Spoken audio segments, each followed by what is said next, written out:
എടാ ഈ ഗ്രാവലും വണ്ടി ഇത് എപ്പോഴാ വരുന്നത്? ഞാനിവിടെ സ്ഥലത്തുണ്ട്. ആണോ? സ്കൂൾ ടൈം കഴിഞ്ഞിട്ടേ വണ്ടി വരത്തുള്ളോ? എടാ എനിക്ക് തിരുവനന്തപുരം വരെ പോവുകയും വേണം. ഒരു കാര്യം ചെയ്യ്, നിങ്ങൾ വണ്ടി വന്നോളൂ, ഞാൻ നമ്മുടെ രമേശിനെ ഏർപ്പാട് ചെയ്യാം. അപ്പോൾ അവൻ വന്ന് നിന്ന് നോക്കിക്കോളും കാര്യങ്ങളൊക്കെ. എന്തെങ്കിലും ഉണ്ടെങ്കിൽ എന്നെ വിളിച്ചാൽ മതി കേട്ടോ. ആ ആ ആ ആ ശരി. ഇനി അത് നികത്തുകയാണോ നീ? കൈ കാശുള്ളവനാ കുഴി നികത്തും, വയൽ നികത്തും, മണ്ണടിക്കും, വീട് വെക്കും. അതിന് നിനക്കൊക്കെ എന്താടാ? എനിക്കെന്താന്ന്? എടാ 2018 ഇവിടെ ഒരു പ്രളയം ഉണ്ടായി. അതുകൊണ്ടാണ് കാരണം എന്താന്ന് നിനക്കറിയാവോ? പിന്നെ കണ്ടം നികത്തിയാനില്ലയോ പ്രളയം ഉണ്ടായേ? നീ ഒന്ന് പോയ വണ്ടി എടുത്തിട്ട്. ഞാൻ പൊക്കോളാം. നിന്നെ പോലുള്ളവന്മാര് ഈ ചെറിയ ചെറിയ പാടവും കണ്ടവും ഒക്കെ നികത്തി ഫാക്ടറിയും വീടും ഒക്കെ കെട്ടിപ്പൊക്കും. എടാ സാധാരണയായിട്ട് മഴ പെയ്യുമ്പോഴേ ഈ വെള്ളം പൊങ്ങുന്നത് നിയന്ത്രിച്ചിരുന്നത് ഇതുകൂട്ടുള്ള ജലാശയങ്ങളും തോടുകളും കണ്ടങ്ങളും ഒക്കെയാ. അത് നികത്തിയപ്പോൾ സ്വാഭാവികമായിട്ട് വെള്ളം ഒഴിപ്പോകാൻ മാർഗമില്ലാതായി. പിന്നെ വെള്ളം പൊങ്ങാതിരിക്കുമോ?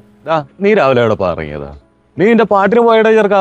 എടാ വർഷാവർഷം സർക്കാർ അറിഞ്ഞും അറിയാതെയും നികത്തുന്ന ഈ തോടുകളും കണ്ടങ്ങളും ഒക്കെ വെള്ളപ്പൊക്കം പോലെയുള്ള മഹാദുരന്തങ്ങളിൽ നിന്നും നമ്മളെ സംരക്ഷിക്കുന്ന ഒരു കവചമാണെന്ന് നമ്മൾ ഇതുവരെ മനസ്സിലാക്കിയിട്ടില്ല. ഈ സ്ഥിതി തുടർന്നാലേ വരാൻ പോകുന്ന നമ്മൾ ഇതുവരെ കണ്ടതിനേക്കാൾ വലിയ ദുരന്തമായിരിക്കും. ഓർത്തു വെച്ചു.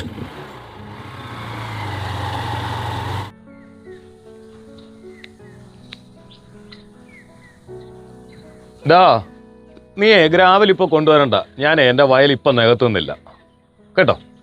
ശരി.